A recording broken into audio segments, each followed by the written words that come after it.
captured more than 80% of the personal computing market and had more than 5 times the wealth Steve did. How many of us, even those who don't own Apple products, revere the man for what he did and wish we could mimic even a piece of his innovative genius and leadership formula? How many of us, especially in the business world, wish we could rise to the plateau of name brand status? And not just name brand, but our first name as the brand. Steve. Not Michael Jordan, but just plain Mike. Just like Mike. Be like Mike. Not Steve Jobs, but just Steve. Steve. A true superstar. President Barack Obama may have summed it up as well as anyone.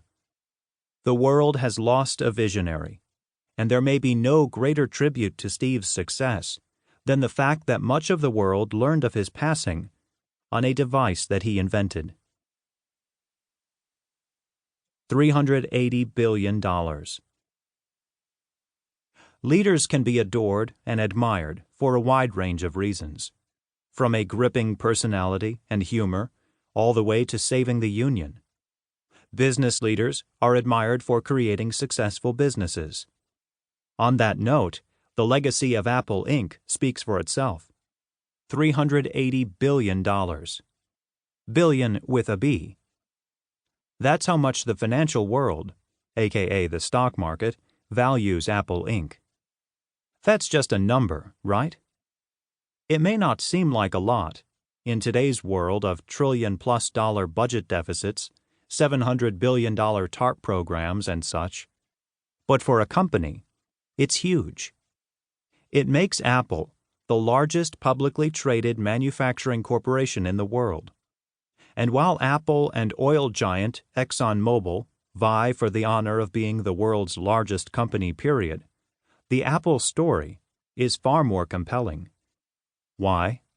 Because Apple produces a product that it must sell in a competitive marketplace. Apple must sell a product that absolutely no one needs, that must be wanted or desired, and must be better than the competition's if the cash register is to ring.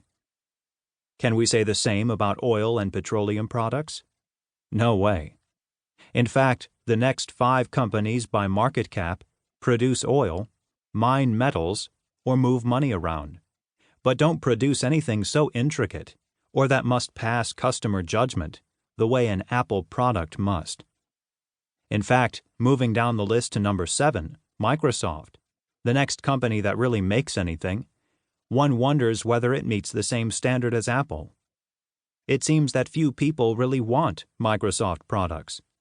But like oil and its refined products, they must buy and use them.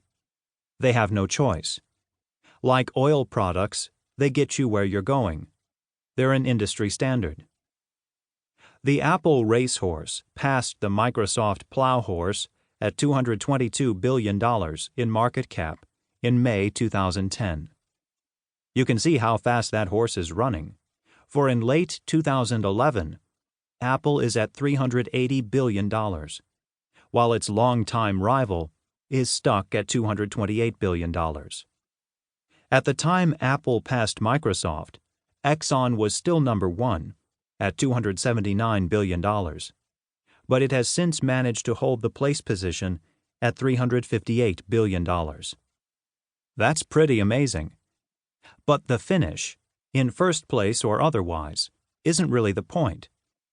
What really makes the Apple story so amazing is not just its exceptional products and financial success, but the context in which the company has arisen.